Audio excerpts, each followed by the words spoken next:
Alain Soral a reçu un message d'un rabbin, un message du rabbin Ron Chaya. On va se mater le petit extrait ensemble et ensuite je vais un peu développer et essayer de dire ce qu'il y a dans le fond de ma pensée. Mais d'abord, abonnez-vous, Road to 10 000 abonnés. Et si vous aimez bien Soral, bah ouais, abonnez-vous, puisque dans quelques jours, on va se réact le débat Soral-Guignolet. Écoutons ça. Et je te dis, là, je corresponds avec un rabbin français d'origine, vivant en Israël, et qui m'écrit et qui me dit que mon travail critique, qui respecte, le nourrit dans sa foi. Même. Alors là, des fois, j'ai un peu du mal à comprendre. Et qui m'a demandé si j'acceptais de correspondre avec lui. J'ai dit, proposé comme ça, je On va essayer de mieux comprendre ensemble après. Hein. ne pourrais pas me permettre de refuser, ça m'intéresse. Et d'ailleurs, j'ai une anecdote là. Quand je pouvais encore être à Paris, je me baladais dans le quartier des Batignolles et je tombe sur un petit juif qui a vraiment, acidique, là, tu sais, avec les papillotes, la totale. Et il me dit, vous êtes Alain Soral. Alors j'étais un peu inquiet parce que bon, je me retrouve face à lui dans la rue. Et il me dit, je suis, je sais pas comment on dit, je suis lié à la yeshiva du Rav Ron Chaya. Alors, je dis, ah bon?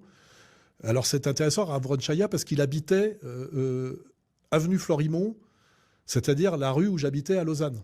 Il a quitté Lausanne pour Israël. Et il me dit, le Rav vous respecte beaucoup. Alors, je me dis, ah, c'est intéressant. Et il me dit, je vais vous dire quelque chose qu'il m'a demandé de vous transmettre. Dans la numérologie kabbaliste, votre numéro est le même que celui d'Adolf Hitler. Et il m'a dit ça avec un grand sourire, comme si c'était un compliment, tu vois. Et je me suis, et ça m'a, moi, ça m'a fait marrer parce que je suis quand même je suis un type qui a quand même, pour ceux qui me connaissent, beaucoup d'humour. Et je raconte cette anecdote, tu vois. Tu vois, ce genre de petit moment vécu. Bon, l'anecdote est super intéressante et moi, ça m'étonne très peu. Parce qu'au final, je suis en train de me rendre compte qu'à un certain niveau, des juifs mystiques ou même des mystiques en général, il n'y a pas vraiment d'ennemis. Et ce qu'il faut comprendre, c'est que je pense à un certain niveau d'érudition ou de compréhension du monde, bah même un juif pourrait approuver Soral, dans le sens où, un peu comme Benjamin Netanyahou. Attendez, j'ai une petite phrase.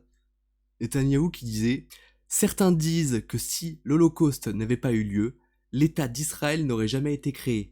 Mais moi je dis que si l'État d'Israël avait été créé plus tôt, l'Holocauste n'aurait pas eu lieu.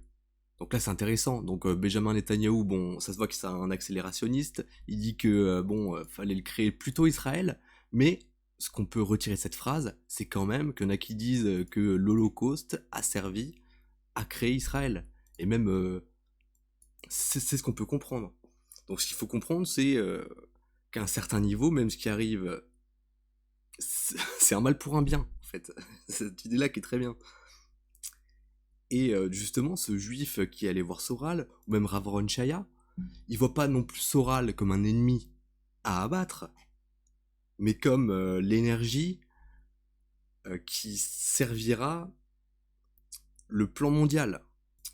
Parce que oui, en fait, c'est ça l'idée, c'est que dans le script eschatologique, on a besoin, d'une certaine manière, des antisémites.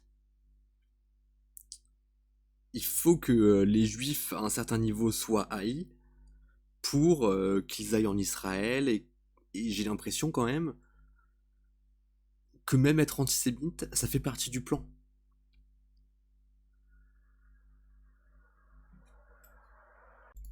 Donc voilà, les juifs les plus intelligents ne voient pas Soral comme un illuminé antisémite, mais comme quelqu'un d'intelligent qui sert sûrement le même intérêt qu'eux.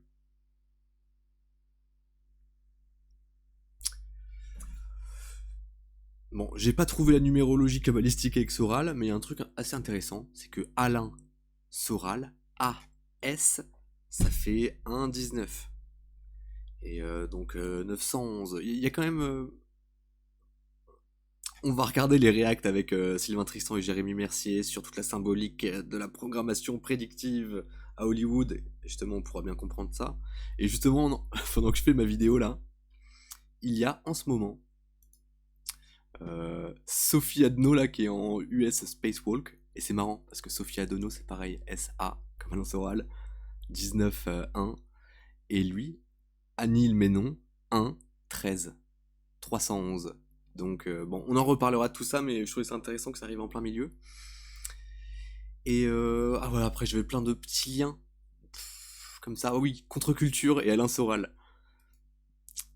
J'ai trouvé un site là, cabalistique, où j'essaie de faire des trucs avec, avec le H.